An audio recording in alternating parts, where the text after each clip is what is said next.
കാസർഗോഡ് പൈവെളികെ രക്തസാക്ഷികൾക്ക് നാടിന്റെ സ്മരണാഞ്ജലി. പൈവെളികയിൽ പ്രകടനവും അനുസ്മരണ സമ്മേളനവും നടന്നു. ജന്മിനാടുവാഴിത്തത്തിനെതിരായ പോരാട്ടത്തിനിടെ വെടിയേറ്റ് മരിച്ച സുന്ദരയും മഹാബലയും ചെന്നപ്പയും ഷെട്ടി സഹോദരന്മാരുടെ രക്തസാക്ഷിത്വത്തിന് 66 വർഷം പിന്നിടുമ്പോൾ സ്മരണ പുതുക്കി പൈവെളികയിൽ നാടൊത്തുകൂടി.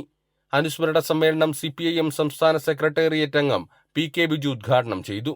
ജീവിതത്തിന്റെ രണ്ടറ്റവും കൂട്ടുമുട്ടിക്കാൻ പ്രയാസപ്പെടുന്ന രാവും പകലും തിരിച്ചറിയാതെ പണിയെടുക്കുന്ന മനുഷ്യർ, അടിമ സമാനമായി ജീവിച്ച ഒരു വലിയ ജനവിഭാഗത്തിന്റെ തടവും സംരക്ഷണവുമായിരുന്നു എന്ന കമ്മ്യൂണിസ്റ്റ് പ്രസ്ഥാനത്തിന്റെ പടത്തലവെന്ന പോരാളി.